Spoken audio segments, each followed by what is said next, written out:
Today on Living by Design. I really love my hair today. Like, the colour is so nice, isn't it? It's a bit dry and a bit bright, but I guess it's cute. I tried a new technique contouring my nose today. I think it's kind of cute. Yeah, it's really good. People can't see how big your nose really is, but it is cute. Tony Lamont presents Living by Design with host CATHY Holloway Hill. CATHY is a strong, powerful voice. She entertains, informs, and inspires her audiences everywhere she goes.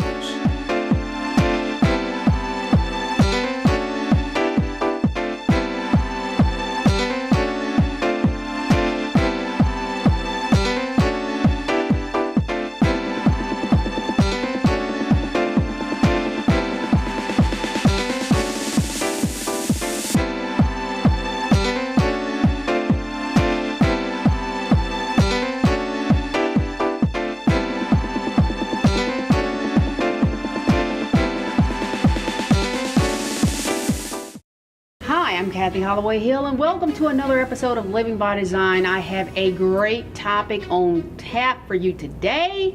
My next book is about female frenemies, and we're going to talk about what that means. But I have a panel of ladies here today to talk about this topic because we want to get to the bottom of why is there a female rivalry among us? Why do we gossip? Why do we envy? Why do we unfairly judge each other? So today, we're going to get to the bottom of that and start the healing process. So I am going to allow my panel to introduce themselves, and then we're going to jump right in. Hi, I'm Renee Lynch. Tonya Egan. LAKESHA Lorraine. And I'm Keela McKee. And I am so thrilled to have this amazing panel because we talked off camera and we have so much to talk about. So I'm going to kick it off, ladies, and just ask the question, in your opinions and your experience, what do you feel is the bottom line reason, the core reason that females judge and gossip and unfairly treat each other and envy each other and try to sabotage each other's work? What is going on with that, and why do you think that occurs? I think a lot of it happens when they haven't found themselves at a very early age. Some people don't have the opportunity to be cultivated in an environment that fosters them to search their identity and find their purpose. So when they see someone else living in their purpose and moving in their purpose, they're like, oh, well, you think you something. So it's an insecurity, and it's also just a lack of knowing who they are. I like that. I like that. Anybody else want to expand on that? I totally love the insecurity. Totally Definitely following up on the fact that some women I'm not there yet and I'm ready to get there, and I don't believe that I can fully develop myself if I'm helping you also reach your full potential. Yeah, that's good. Point. That's good. That's a very good point. Anybody else have anything to add? I would just add, just to piggyback off of the other two, LAKESHA and Keela, Yes. that I think that when women don't understand their purpose and who they are, then that we can look at someone else and envy. Yes. Because we think that what they have is something that we can't attain. Mm-hmm. And so we envy them for what they have or what they do or who they become. But you know, as a minister, I feel like with a personal relationship with Jesus Christ, you know, then that kind of fosters the relationship and helps you to understand your purpose. And then you realize that there's more for everyone, you know, that I can have just as well as you. So I like that. Now I'm going to expand a little bit on that because I know everyone on this panel knows who they are. You know your purpose. You've been doing it for a long time and you're very good at it. Please tell our audience, how do you connect with that inner God in them and that inner spirituality? Because that's where your power lies, is inside. See, we live life externally, from the external, from the outside in instead of from the inside out. So please, just, you know, anyone, just talk about how do you get that process going where you can connect with your inner you to discover your purpose. Yeah. Well, I can remember being at a very low place in my life. You know, my husband walked out, and it was my son and I. He was 1 year old, and I just had to figure out, you know, what am I going to do, you know? And one of my cousins recommended The Purpose-Driven Life for me, and that kind of changed my whole world, you know. And the more I read, and I started understanding, you know what, I am somebody, and I have something to offer, and God created me for a purpose. And then I just started to seek Him through prayer. I like that. Now, some of you other ladies, how did you come to discover your purpose? How did you come to discover what your purpose was, Tonya? I think just talking with people. So early in kind of my career, I was really seeking meaning in my life. You know, I was in my early 20s, and I thought, okay, I've done what people told me to do, but I still don't feel fulfilled. I feel empty inside.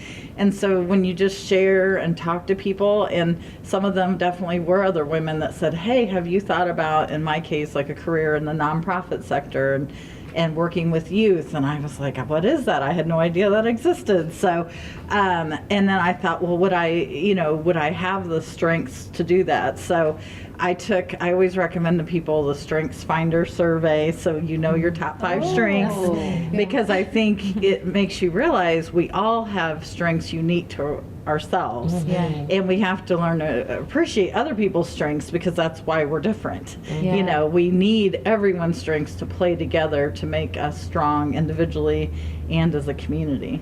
So piggybacking off of that, I'm actually at Ivy Tech the first vice president for Strengths Quest on our campus. And my top 5 strengths are command, strategic, activator, and maximizer, and futuristic. So with all those being said, I like to be futuristic and think about the future and how I can gain a mass crowd so that we can all reach our purpose. And so I know that 3 of my strengths are in executing, and then there's like 4 other sectors where they teach you that you're either a relationship builder and things of that nature. So I really, really love Strengths Finder for that. And then going back to what your question was, how did I find my purpose? My purpose really came out of a dark time, getting bullied in college, and realizing that I was just falling into a hole because of someone else's insecurity, and realizing I don't want to go party. That's not my thing. My parents didn't raise me to be like that. My parents are older, so I pretty much was sheltered from a young age, and then telling them that no, I don't want to party with you anymore. And I just realized after talking to one of my professors that's not you. Your light is too bright to be dimmed by somebody else. And that's really how I found my purpose and started my business. Wow. Wonderful. Just so much power in this, because I've always said, if you can just get past that pain, there's power on the other side. Yes. And if you can get there and find that power, I promise you'll find your purpose there. And go from victim to victor. You always have a choice. Absolutely. I always tell myself, here you're at that crossroad, you can be a victim or a victor. It's like, what are you going to do? Okay. Right. Take the high road and like you said, glean the power from the pain. That's right. That's right. Because that's why we go through experience in life. That's what life is all about. Life is not about, having an easy ride. Right. No. It's about finding that power that exists in those adversities and things that can make us bitter. Instead of being bitter, we strive to be better. Absolutely. So, you want to add anything to it? I love what you said about, instead of making it make you bitter, it makes you better. So even if you're on the other side of the competitiveness with women, which is really silly, because there's room for everybody. As you said, each of us have different gifts, and the more time that you spend wasting your time trying to chase someone else's dream, you're neglecting your purpose and all the things that you could be doing, because all the pieces of the puzzle, the foot, the eye, the ear, they're all special in helping us function and live. So I was listening to Torrey Roberts from One Church LA, and they were talking about, well, what if the ear didn't know its purpose? It was trying to be a foot. You know, so you think about all that you're missing. Think about all that you're missing out on, you know, fashioning yourself after someone else's life. So know that you're special, know that you're loved, and know that whatever your gift is, you can find it and then celebrate others in their successes. There's no problem with doing that. There shouldn't be an issue. I mean, we really should be celebrating each other instead of just tolerating each other. I mean, that's so very important. As you can see, there is so much to be said about this topic, so we're going to just take a quick break, and we're going to be right back with more of this healing situation. Hi, and welcome back to Living by Design. Unfortunately, we lost one of our panelists because she had to go to her job, which she is just so focused. But we still have 3 amazing panelists here, and we're going to continue the discussion because now I'd like to talk about emulating and duplicating. So, ladies, it's one thing to admire what someone else is doing. I get that. But it's a whole nother thing when you absolutely try to be that person. Now, yes, I admire Oprah Winfrey. I don't want to be the next Oprah. I want to be the first and only CATHY Holloway Hill. So what is it about this emulating and duplicating stuff when it never, ever works out? They end up jumping from here to there. It didn't work. So they jump here. It didn't work. So they jump somewhere else. And they have all of these groups of people that they try to duplicate, and when it doesn't work out, they just keep jumping and jumping. I think the keeping up with the Joneses situation. And if people think about it, the Joneses or whatever the Joneses represents, those people are focused on what they're doing. They celebrate others. They're not really concerned about whatever's going on with everybody else. They're not playing the comparison game. They're focused. So you have to think about, if you're in that position and you find yourself trying to keep up with the Joneses, why am I so concerned about what everybody else is doing to the point of where I want to copy or covet what they're doing? I can celebrate and admire them, but I don't need to try to take what God has already given them, because He can't bless you if you're jealous of what other people are doing. So you really need to just try to not keep up with the Joneses, keep up with your Jones, and do whatever it is that you feel like you're meant to do. Absolutely. And that's where you'll find the success. You know, I think that our Western culture kind of says that you have to be this type of woman. So it goes back to the stereotypes. And I think sometimes when we know we're not going to measure up, I mean, I've been trying so long to be skinny, right? To lose this weight, right? Or or even hair texture, you know. I see people with their natural hair and it's long and it's flowing and my curl pattern is a little bit tighter. And it's like, you know, and I had to tell my son that, you know, no matter what you do, I don't care how much curl activator, your hair is not gonna curl, you know. And so, but our culture, you know, makes us believe that we have to fit into this one mold. And when we don't measure up, then we envy who is that mold. That's good.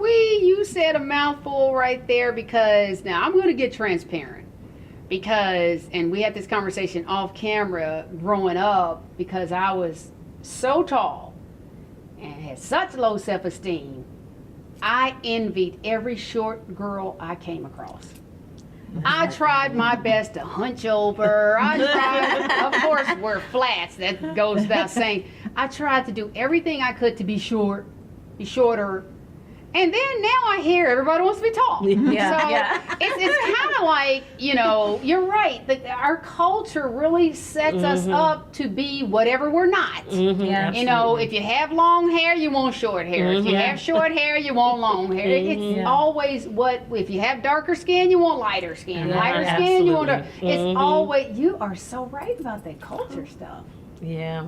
And it's society. How do we change the culture now? I think what's so cool about the entertainment industry, which is where I work, things are changing. Unique is in. The groups of kids and the groups of people that used to be left out or ostracized or weren't deemed as beautiful are in now. Yes. So now, you know, when I was growing up, I got teased because of my darker skin tone within the Black community. And it really made my self-esteem very low from elementary to middle school. Yes. It wasn't until high school, after much prayer and a wonderful mother, I was able to say, this is who I am, I'm beautiful, we're different, but that's okay. And whatever, you didn't have a need to envy lighter skinned people. No. And it never came to that. It was just something that made me feel low about myself. But now we have all these different representations. So hopefully, even if you don't have a very good environment, you can look on TV and see Queen Latifah, you know, and see Octavia Spencer, and see Lupita Nyong'o, you know, and see all these wonderful women that were not represented some 20 years ago. And now little kids can say, hey, I see myself. I'm beautiful, you know. But the pressure you're talking about with fitting in, because you were bullied for being dark skinned. I was bullied starting in 4th grade till 7th grade for being the albino girl. So you can't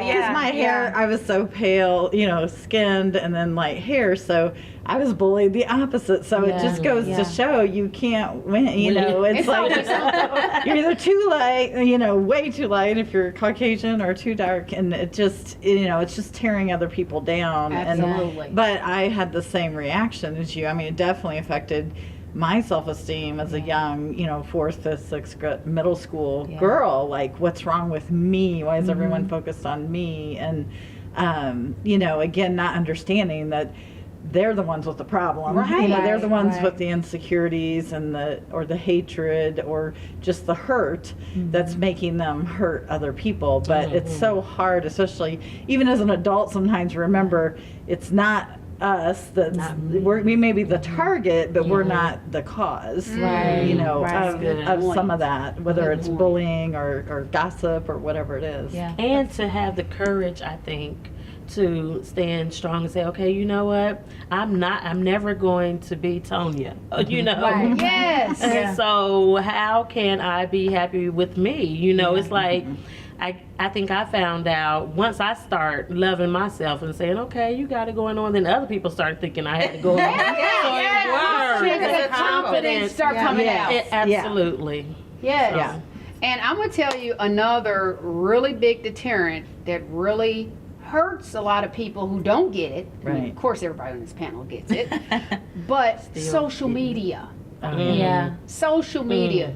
You see all of these successes, for lack of a better word, on social media. And I think that also feeds into jumping into this, jumping into that, jumping into this, jumping into that. If I get a lot of likes on this, then I'm going to try more of this, even though that's not your calling. Leave social media alone. It doesn't matter if you get 2 likes or 2 million likes. I think it has to do too, like, for me, I post a lot about my profession, like about acting and producing, because that's what I'm doing, and you have to post that so you can continue to get work.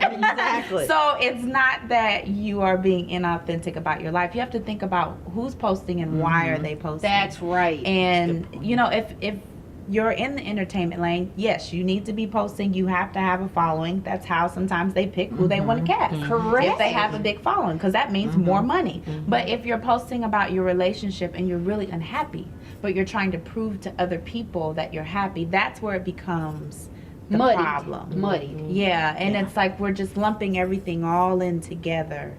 Because initially it was created just to keep up with people, right? And whatever your initial calling is, your purpose is, you have to post about that. You have to stay with that. You can't jump here, jump there, jump there. Whatever gets the most likes, that's where you're going to go. That's what you're going to try next. So, you know, I tell you, I am just so passionate about this topic, as you can see. But we're going to take another quick break, and we will be right back with more of this awesome topic. Thanks. Welcome back. We are still here and we are going strong. So ladies, I'm going to pick right up where we left off with social media. So for whatever reason, it just, and there's that people pleasing, disease to please. Everybody wants to have a lot of likes and a lot of views on their videos. So for whatever reason, they don't stick to their purpose. They don't stick to what they're passionate about, what they were called to do. they deviate and then they go into other areas that are not their areas to go into just to get that attention. Everything is sensationalized now. Yeah. Even our news. It's not even, unfortunately, sorry to all my journalistic friends, it's not even news anymore. It's sensationalism. So everybody wants to seem like, even if it's like, you know, showing for some women who show a lot of their bodies on social media. Again, that ties back to a self-esteem thing. If That's a big one for me. gossip, you know, people like to look at that. So Or being braggadocious. Like you can go the other way and be too showy and too because that's not your transparent self. No one's life is perfect, and if you want to create this facade, which social media allows you to do, you lose your authentic self in that, because you know, there's that theory that we are who we think other people think we are, but you want to be your true self to other people, and you're not. So you run into someone and they just think you're on cloud nine, and maybe you're dealing with something very serious, but you don't portray that. And then I have a question about why do people send you a friend's request? They want to be in your friends group, but they never put one like on what you post. But whenever they have everything, all their stuff, they, you know, of course expect to get likes, but they never put a like on someone else's post. And then you start to wonder, okay, are they jealous? Or are they Or are just they just watching? being nosy? Or are they just wanna know watching to if see you- what you're doing? Yeah, just lurking and looking. They're lurking. Trying to see what you do. Right, so they can emulate it and just switch it up just a tad. So they can emulate it and duplicate it and be who and what you are when that's not their calling. But when you spread yourself so thin, people don't take you seriously in anything that you do. Now you're all over the place, so they're like, well, what is she called to do? What, you know, what are they called to do? What is going on? So you just brought up a good point about the, you know, drama. Yeah. So let's just talk about reality TV. Let's go there. Some good drama. So I have my peach. Where's my peach? Oh, girl, yes. How many housewives of fill in the blank? yeah. Yes. Oh my goodness. I know. I just, well, first of all, I'm sorry, y'all. They're taking money away from working actors. I want to see a scripted show because I know those people are working, the writers, the act. I mean, I like scripted shows. I watched Housewives, Atlanta Housewives for a long time, and then I was just like, they are really like, they're grown. Now, they're really grown. I don't know And nothing they're about fighting that. all the time. That's not like scripted? That is scripted, but they're not actors. Oh. So, I mean, they're just regular women who, you know, the producers tell them, they put them in situations to have drama, but it's not like, you know, a Blackish or a Scandal or whatever your favorite show is. I mean, it's not a scripted show in that way with real actors doing the show. Right. And it's not like they have enough. They got more. They got Beverly Hills, and they got New Jersey houses. They have how many different housewives? Basketball housewives. Yeah. How many? You name it, I've seen all of them. I know. And now they got the Little Women, where they're midgets. And they're full of drama. I'm like, come on. But that's, I mean, if we stop watching it, I know. it's We're all making money. guilty. That's the thing. Yeah. And that's because people are watching it. Yeah. So why are we so...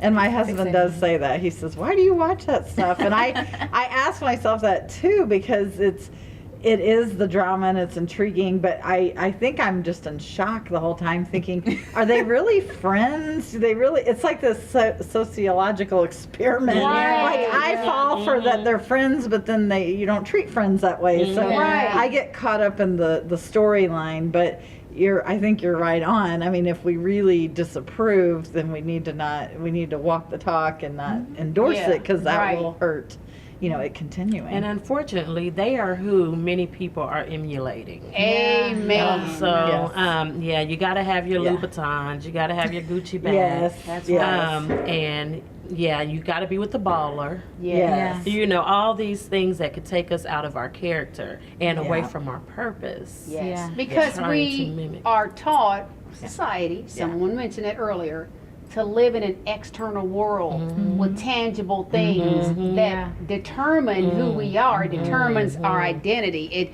Our identity is determined by our bank accounts and what's in our driveway and the type of purse we carry and the clothes and the people we hang around. And that's not what it's about.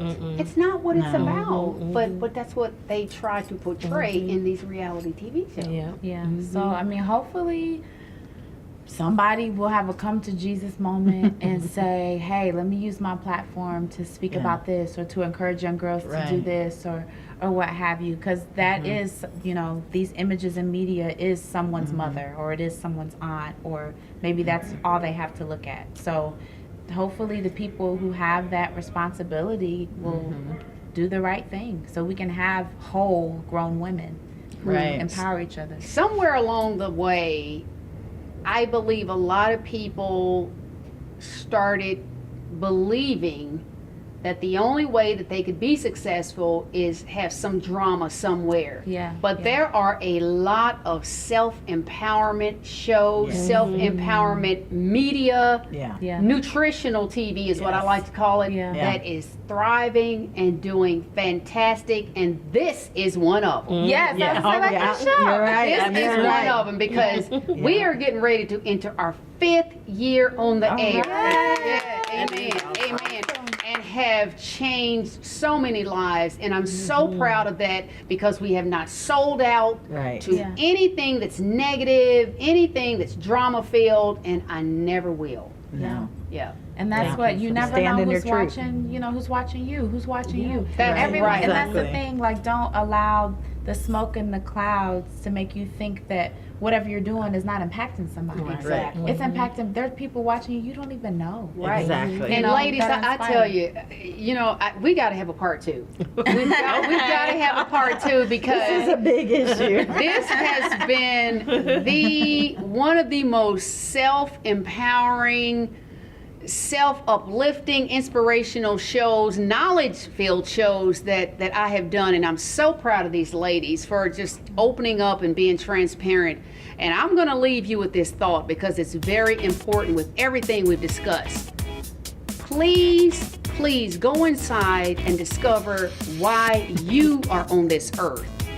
Please don't chase paper, chase purpose. And I promise you, you will have all the success that you need. Thank you for watching, and we'll see you same time next week. Living by Design.